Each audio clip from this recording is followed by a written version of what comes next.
Is weird, odd, strange, or just plain bizarre is really your cup of tea? Then the Golden State Media Concepts Weird News Podcast will give you that fix. Can't believe it? Well, listen for yourself as we deliver the strangest news you definitely won't find on CNN or Fox. It's the Golden State Media Concepts Weird News Podcast.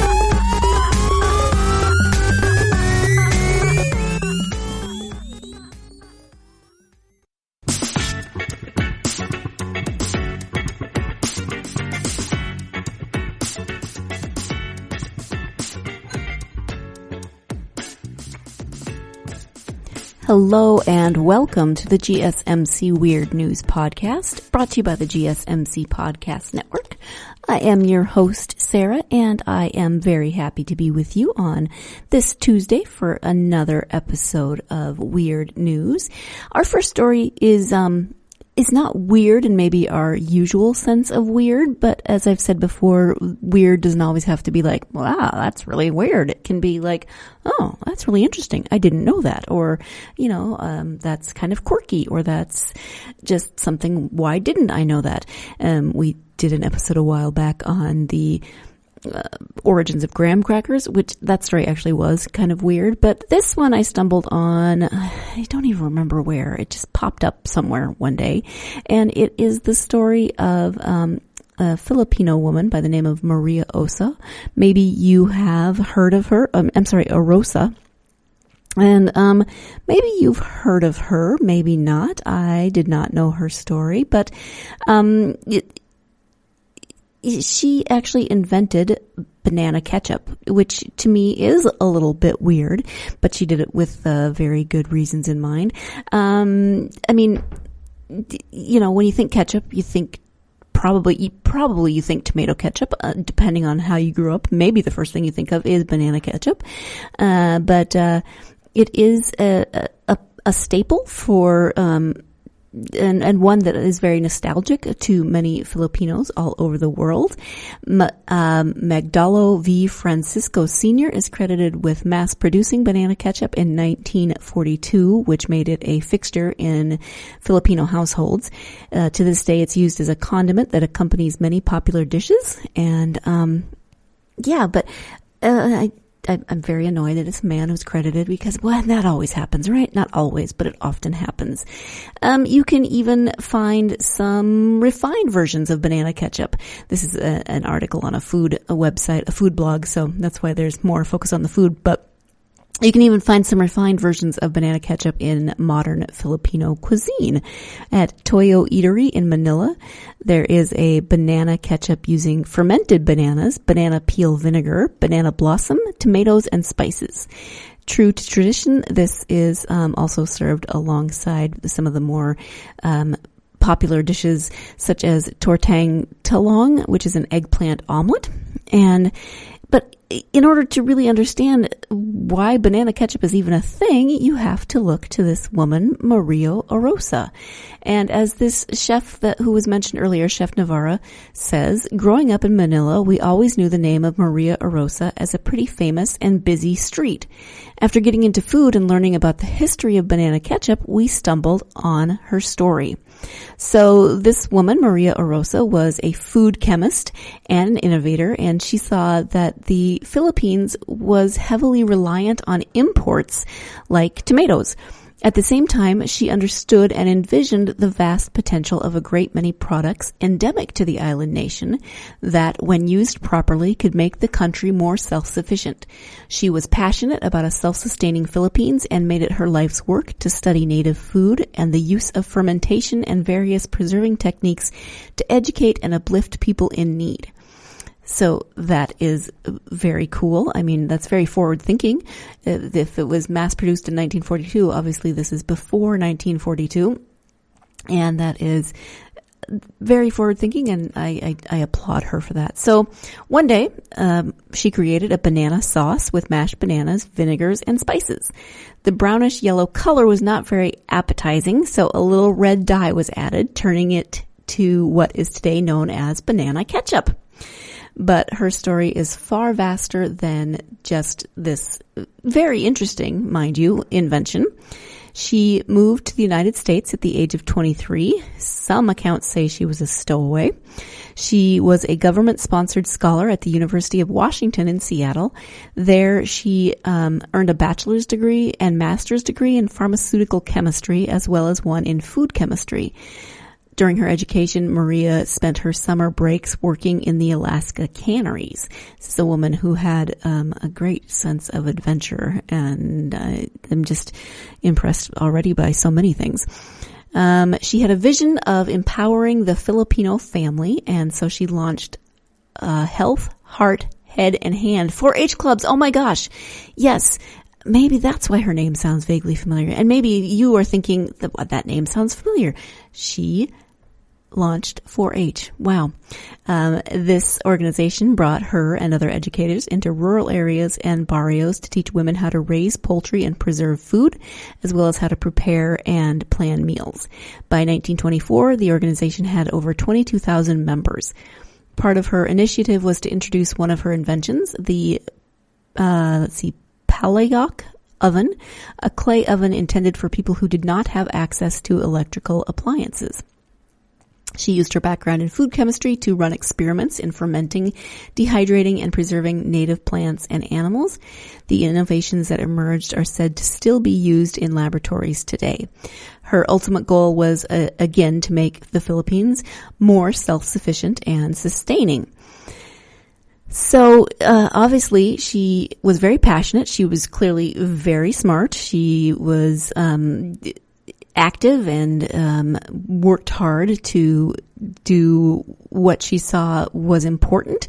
The Bureau of Science actually recognized her efforts and promoted her to the head of Home Economics Division and the Division of Food Preservation. Her work with the Bureau would send her all over the world to research canning and preserving techniques. So she actually, some of her most known contributions to the food world came during World War II. She was beloved within Filipino households for her banana ketchup, but became a war hero for her two other innovations, Soyalac and Darac. Soyalac is a protein-rich, highly nutritious powdered soybean product, and Darac, that's D-A-R-A-K, if I'm pronouncing that incorrectly, I apologize, is a rice byproduct that is high in B vitamins, thiamine, and vitamins A, D, and E. During World War II, Maria was a captain in Marking's guerrillas, a group of Filipino soldiers who fought alongside the United States against the Japanese. Legend says that she devised a system for smuggling Soyalac and Darac in bamboo into Japanese-run concentration camps. These internment camps, which housed mostly guerrilla and American prisoners of war, were known for poor sanitation and lack of food. Many people perished as a result of malnutrition. So freedom fighters disguised as carpenters would deliver Maria's quote-unquote magic food, which saved countless POWs and civilians. This woman really was a hero. I'm impressed by her. Despite pleas from her family and colleagues to leave Manila during the war, she stayed until she was killed by shrapnel from fratricide in 1945. She was a scientist, an activist, a humanitarian, and a war hero who loved her country and dedicated her life to uplifting the Philippines through food innovation. Many of her recipes and experiments were compiled by her niece, Helen Arosa del Rosario, in a posthumous book called Maria Aroso, Her Life and Work. The book contains over 700 recipes, some of them unedited since Maria wrote them. That I think is just amazing. So often we dismiss, quote unquote, throughout history, women's work has been dismissed as somehow less. And yeah, okay, so she was, she worked with food. Some people might see that and dismiss it, say, well, she just, she invented banana ketchup, whatever. But she did it for really, really great reasons. And then she used that passion that she had around food to really make a very big difference during World War II. I did not know that about her. I think that I now want to do more research. Maybe, look for that book, and maybe find some other books about her, other articles about her, because I find her to be fascinating. So not weird in the, weird sense of the way, but, banana ketchup sounds a little weird, but, was created for a good reason and led to life-saving activities. So that is my unknown history for you for the day. You may have already known that story, but if not, we all got to learn a little something new tonight. We are going to take our first break of the podcast, and when we come back, we'll be talking about some records that were recently set. So stay tuned. You're listening to the GSMC Weird News Podcast, and I'll be right back.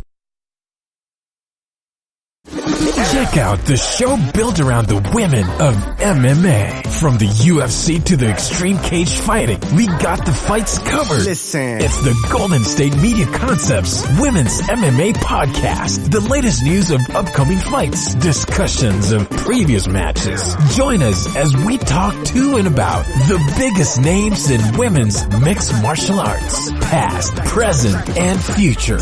When it's the women's fight game, you know where to listen to. The Golden State Media Concepts Women's MMA Podcast.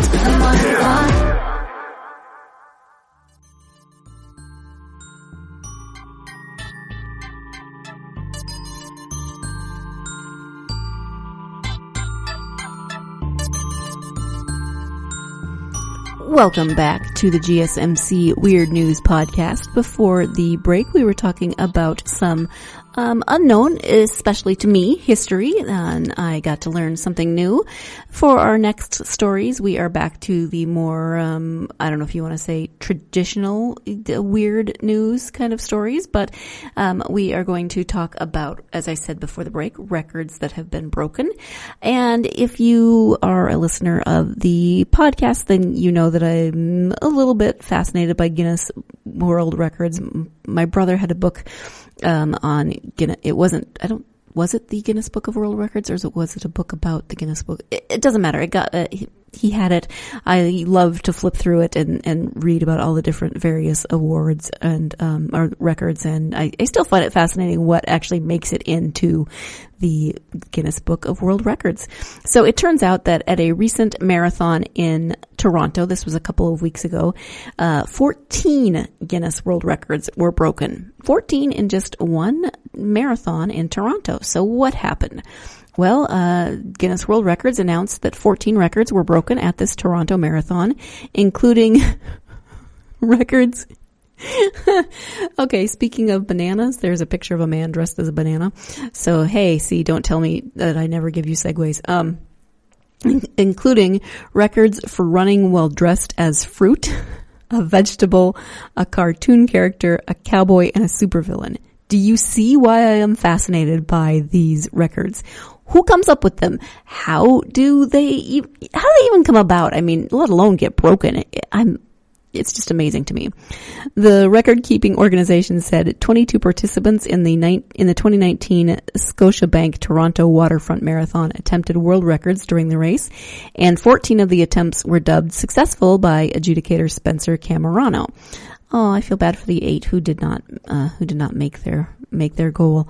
The successful records for fastest half marathon were for running the race dressed as a fruit, dressed as a cartoon character, dressed as a cowboy, dressed as a vegetable, dressed in a martial arts costume, running the race with a spouse, running with a sibling, and skipping without a rope.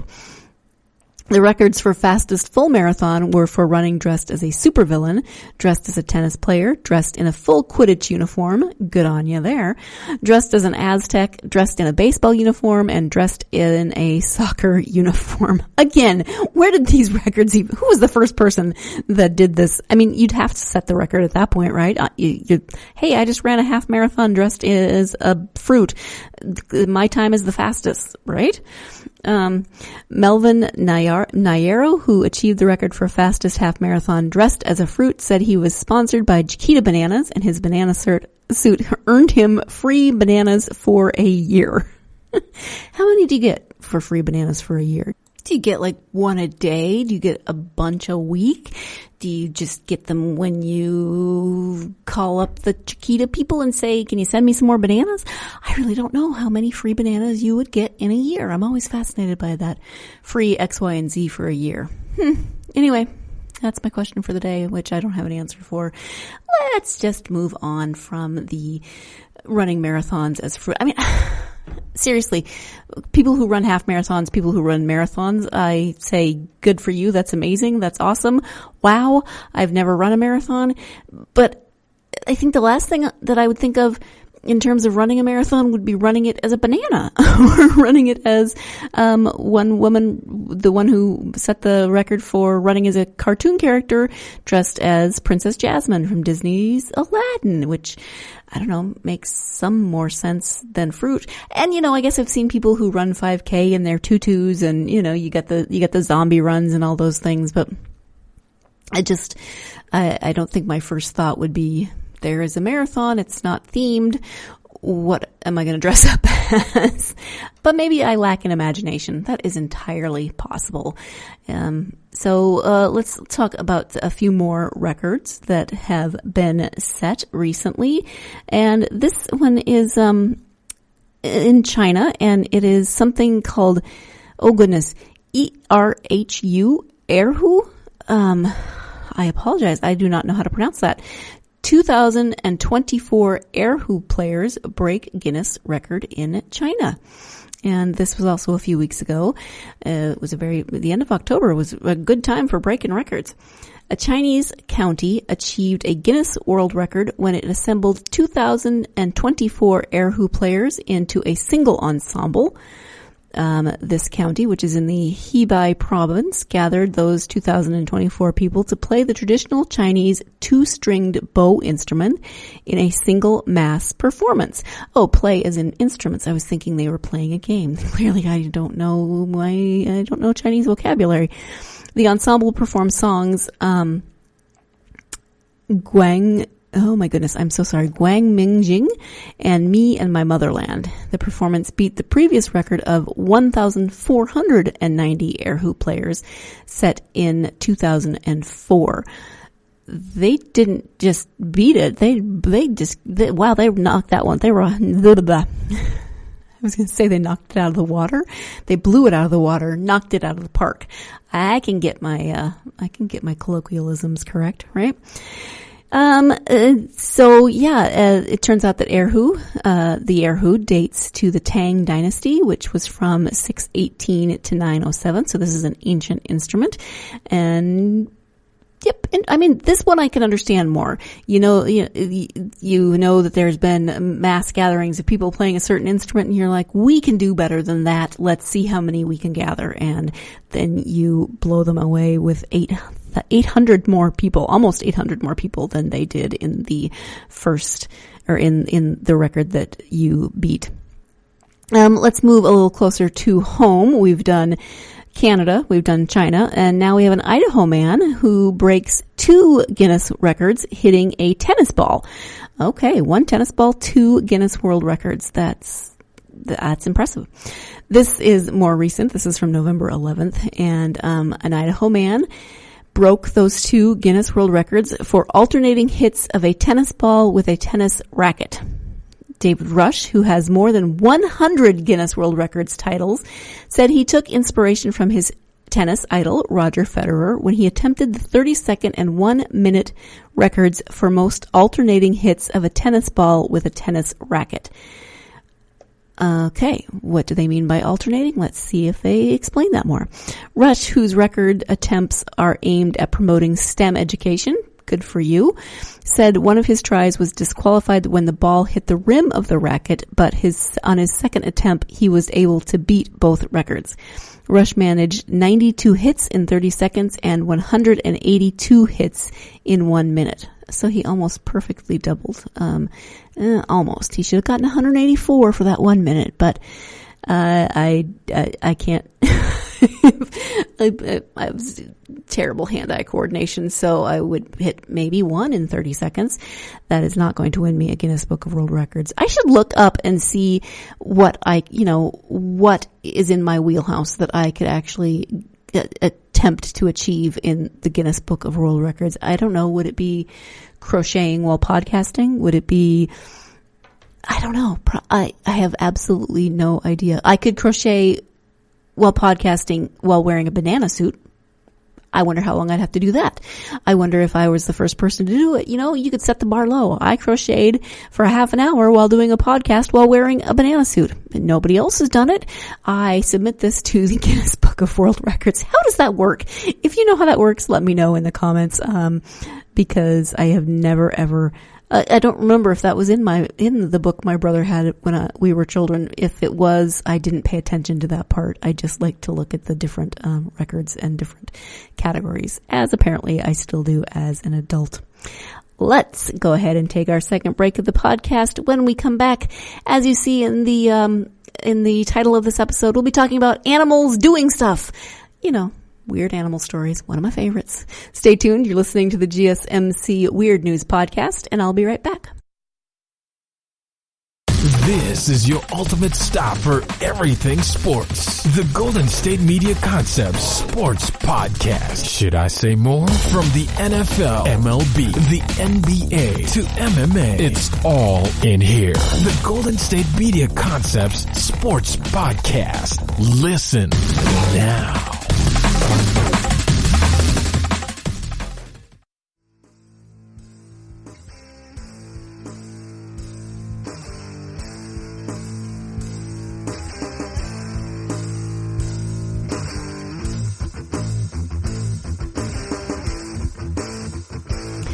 Welcome back to the GSMC Weird News Podcast.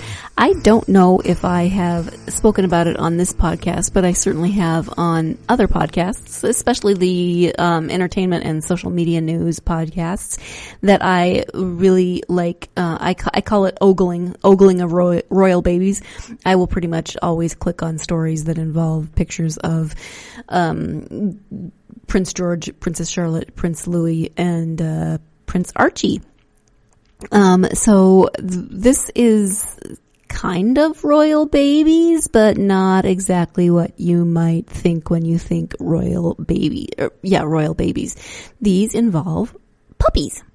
And this also is not a story about English royalty, which are the pictures that I was just talking about that I always click on, but these are from the late Thai king's old hound. So new royal puppies have revived the bloodline of the late Thai king's old hound. And to honor the king's death, his son gave the green light to a project to revive the bloodline of the beloved Kun Thong Deng. The puppies they're cute.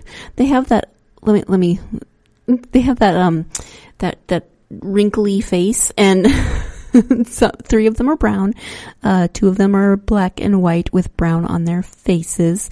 I guess the 3 brown ones have some white as well on them. But 4 years after the late king of Thailand mourned his beloved pet dog, the country has shown off 8 new puppies related to the old royal hound. Well, there's only 5 in that one picture. Where are the other 3? Where are the other 3? King Bhumibol Adulyadej, who died on the 13th of October in 2016, was smitten with his furry friend Kun Thong Deng, who passed away the year before his owner due to old age. To honor the king's death, his son, who was crowned this year after a lengthy period of national mourning, gave the green light to a project to revive that bloodline. And still only seeing 5 puppies, the same 3, and they are so cute. Why are puppies so cute? Kazakhstan University used artificial insemination with frozen semen from 2 of Kun Thong Deng's sons that had been stored since 2005. Not something I ever would have thought of, to freeze my dog's sperm, but I also don't have royal bloodline for dogs. Just wouldn't have occurred to me. 8 healthy puppies have been born. 5 arrived in August and 3 in September. They were all shown off for the first time, marking the 3rd anniversary of the late king's death. In a statement, the university said King Maha, oh my goodness, I am so sorry, Vajiralongkorn kindly wished that Kuntong Deng's lineage be extended so that the people may remember late King Bhumibol Adulyadej and Kuntong Deng. The university performed the insemination on 2 royal dogs in April and July. 5 puppies were born in June and 3 more were later born in September, respectively. The 8 puppies are healthy. What I don't see in this article, and I thought I just missed it the first time I went through it, was what kind of dogs they are. And I don't know enough about dog breeds, but you know those dogs that have the little squishy face with all the wrinkles on, one looks like he's actually wearing a hood. He has such cute little wrinkles.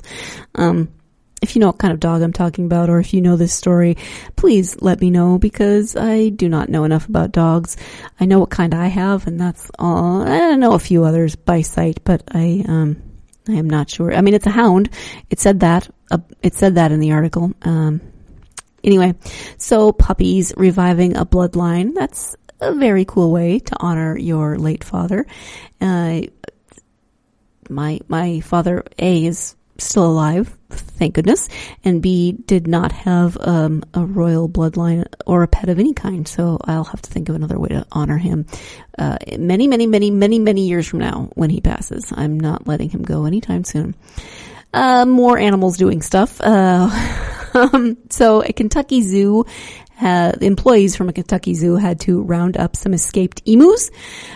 Oh, emus. They're actually kind of little emus.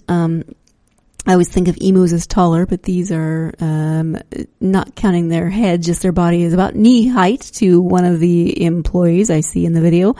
And employees at a Kentucky zoo rounded up a quartet of emus. Now I'm picturing them playing like violins and cellos. A quartet of emus that escaped from an Amish farm and went wandering near a busy highway. Not good plans, emus. I know you grow up on an Amish farm, but you should not wander near a busy highway. Maybe you don't know about traffic. Mick McGill, who is the animal management director at the Kentucky Down Under Adventure Zoo, said phone calls started coming in about 3 p.m. from drivers who spotted the emus wandering loose near the L&N Turnpike in Horse Cave. McGill said he and his head zookeeper, Harley White, did a quick check to make sure the emus didn't belong to the zoo. It's probably a good first step. Are they our emus? And soon determined that the large birds had escaped from a nearby Amish farm. McGill and White headed over to the location to attempt to capture the birds. They were pretty friendly, he told WNKY TV. We've had quite a bit of experience rounding up emus here at the zoo. You get behind them and wave your arms, and that's the best way to do it, apparently. And then you hope they don't kick you. Yes, absolutely. They're not a herding animal, so it's not easy to keep them together, he said. McGill and White were able to guide the emus back to the farm safely. I took my head zookeeper with me, guided them back in, rounded them up, and got them home, he said. That's not the nuttiest thing I've done in the last 24 hours. Oh, but he does not say what is, or the article does not report what is the nuttiest thing he's done in the last 24 hours. Backing up, I am intrigued by the Kentucky Down Under Adventure Zoo. He said emus are, an Australian bird, so I assume other animals would be as well. They are Australian birds, which makes sense as to why makes sense. If Kentucky Down Under, I would assume Australian animals. That seems to be backed up by them checking their own, emu enclosure, whatever, to make sure that their emus hadn't escaped. Oh, wandering emus. That sounds like another children's book that I should add to that list of children's books someone should write about animals doing stuff. One more animals doing stuff story, and this is the story of a fish. A British man who lost his wedding ring while swimming was reunited with his ring thanks to a couple of beach visitors and a helpful fish. That fish should get a reward. Dan Levine, 44, said he was swimming in Penzance, Cornwall, England, when the custom wedding ring designed by his wife fell off his finger. Oh dear, that would make me not happy. He said, I put a post on Facebook asking for people to get in touch if they found it, snorkeling or spearfishing, but didn't really think I'd see it again. I was gutted. Una had handmade it. We've been married 13 years. When I told her I'd lost it, she was upset too, he told Cornwall Live. They've been married 13 years, so is that part of an unlucky thing? I don't know. Levine's Facebook plea eventually reached Gary and Emma Spires, who were visiting the beach just one day after the ring was lost when they saw a fish splashing around in shallow waters. Gary said he kneeled down and the ring was nestled under the water beneath a little ledge. He might not have seen it had it not been for that little fish. Levine thanked the couple and the helpful sea creature in a Facebook post. He wrote, "Thanks, little fish." That's a very sweet story. I kind of wish the fish had retrieved it and brought it up in his mouth and spit it out on the sand. I don't know. I live in a world of made up children's stories, but very happy that Mr. Levine got his wedding ring back and that it was only missing for less than a day or about a day. That is very good news. So I'm glad he got it back, and thanks to some people. Facebook is amazing, right? Social media is amazing when it actually helps with things like this. So people see a story and then good things happen. I don't know. I'm always impressed by that sort of thing. Let's go ahead and wrap up this episode on the note of a happy ending with a ring and a little fish that should have gotten a reward. I don't know what it would be, but he needed to get... In my children's book, of course, he got a reward at the end of the story. Time to wrap it up, right? Thank you so much for listening to the GSMC Weird News Podcast. Join me again next time. Hope you're having a great week, and I hope that you stay weird.